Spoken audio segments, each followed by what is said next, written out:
Hello, this video is brought to you by my supporters on Patreon. Minasan, arigatou gozaimasu. And a special shout out to the Sea and Poetry. My name is Kurt, and this is my daily good life meditation, an exercise that I do each and every morning, a little bit after waking up. It's now a lot of bit after waking up. It's 4:52 a.m. I'm running behind. I was fiddling around. Anyway, I do this exercise to remember my life objectives and principles, those which are outlined in my book, Going Alone.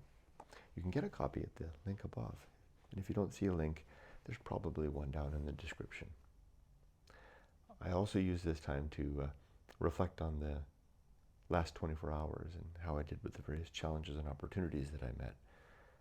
I think about the coming day, plan for how I will handle the things I know I need and want to do today, as well as how I will prepare myself for the unexpected. I also ready myself for death. But before I do any of that, I like to read a poem. So today I'm going back to Edward Thomas. We're going to reread the poem from 2 days ago, which is The Mill Pond. This is actually the third time for me to read it so far in this process. Sometimes I do that. I go back because every time, if I read it after a couple of days, it's like it's been soaking, and it just comes up. There's the one bit here about hearing the water cascading by the mill pond, and then the water further on, the crashing, the sound of water further on. It just touches something. Is even just saying the words right now, it just touches something, some memory that I have of that experience myself. It's interesting because that's how the neural paths work, right? I mean, there's memories are like neural paths that are laid down, connections of neurons, and something triggers the sparks, the old path to come. And that's why we say, well, I remember, and we tell stories and anecdotes, because one thing we talk and one thing lays in a memory and it comes back, and we share that memory, that story with others and ourselves. That's why old people talk about the past so much. They've got so many triggers to fire on. The mill pond. The sun blazed while the thunder yet added a boom. A wagtail flicked bright over the mill pond's gloom.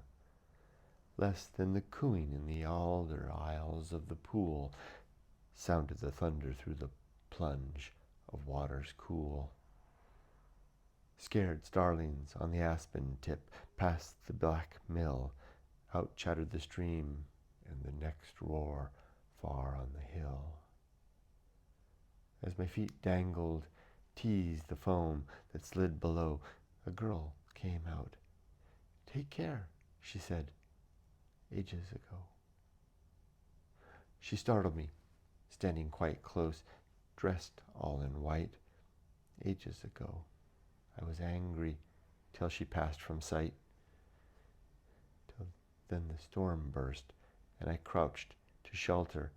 How beautiful and kind, too, she seemed, and she does now.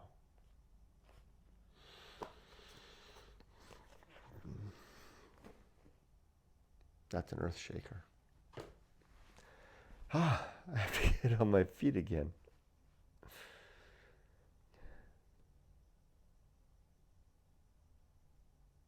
I've told you, Miko, repeatedly, because we talk about this a lot, that's how I want to spend the rest of my life, pursuing moments like this.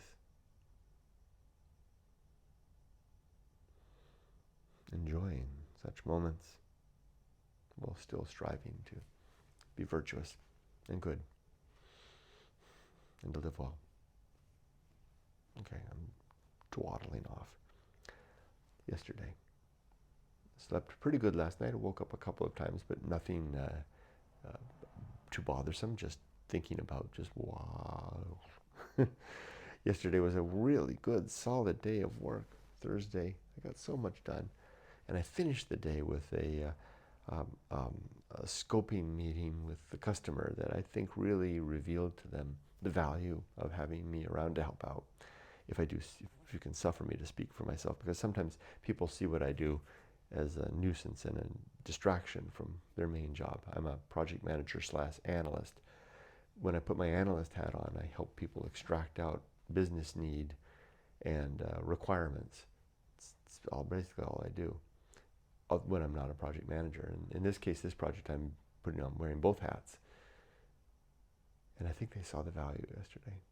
I was able to extract out some really good information. I was at the height of my game as an analyst yesterday, and almost so much so that I was like, it's a pity to retire when I've got this tuned, because it really came out well. I mean, and I think the team saw that, and maybe that'll make things go a little easier, although it's still pulling teeth. So it felt good. Yesterday was a good day at work. Emerson was so right. Do your work, and I will know you. And then the rest of the day went well because of that, because I did my work. Even the tough stuff goes better. Okay, let's do the good life. My 8 objectives are to be always ready to die, to make good and effective use of my time, to develop and maintain good and sound life principles, to cultivate good emotional reactions, to perform good actions, to recognize my true limits and my true opportunity, to do just one thing at a time, and do that thing slowly and deliberately and carefully, and to keep my balance at all times. My 35 principles now are war, reason, homunculus, anchorhold, home of good and evil, purpose, atomic principle, principle of nature, the pirate ride, maturity, social principle, the principle of family, public speaking, temperance, life will not go well, the horror show, that which must be born, the feast of offal, distraction, agency in the great indifference, the best seat in the house,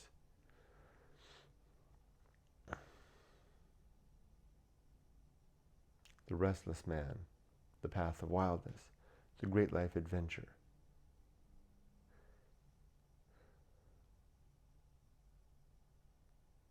sin, the risk of avoiding risk, sin and damnation, complete oblivion, the season of philosophy, script writing, the bullseye aim, the uphill climb, arena and utility, nothing is enough, the principle of fun, and being ready. Felt like I got them all. Stumbled a little bit a couple times, but so be it. One of these days I'll go over them in more detail. Am I ready for death? Are my affairs in order? Absolutely. Are my relationships sound? Absolutely. I mean, even my mom, she called me yesterday. I came up with a new thing. I was in a meeting, so I couldn't take it. I didn't even notice the phone rang because it was muted until I looked at, oh, my mom called. And then usually I answer right away. I'll even interrupt a meeting to answer my mom's call. And then usually she'll leave a message if she doesn't get through. And I looked at the message and read the text. And it was, I won't say anything. It was not a call that needed to be answered. Let me just put it that way. And I realized, oh, that's fulfilling my duty. She does. If it was a call where she needed me, like, she's fallen down and she can't get up, that's one thing. If it's a call like that, then I don't need to call that back. In fact, it's right to protect myself and my family by not calling that back. I have fulfilled my duty by being aware of her need, of her state, which is what I do when I call her regularly. I try to call her every week or two. Every week if things are going well, every 2 weeks if things are not going well, because it's just so hard. Just to make just a welfare check, right? And, endless hope that someday maybe things would get better. Vain hope, I think. So I did my duty by noting her state that she's still feisty and going. She hasn't fallen down by any stretch. Now, what am I going to do with her when I'm in Japan? Well, actually, I've given this some thought, because she's 87. She's going to need me. When I'm retired, if she falls down and she can't get up, well, of course, I can't be there for the immediate, but I'll hop on a plane and I'll come over and I'll be retired. so I can be here. I'll stay at her house and I'll do whatever I need to do for as long as it takes. What I've done now is at work I have this ginormous bank of time off set aside because I've been saving it just for that moment when she falls down and she can't get up and I need to take 2 months off to take care of my mom. Of course I can do the family medical leave thing, but I want to just have the time off. But I won't need that, right? I can just come over when I'm retired and just be with her. So that's what I'll do. And I'll let my brother handle the initial fall. He's here as well.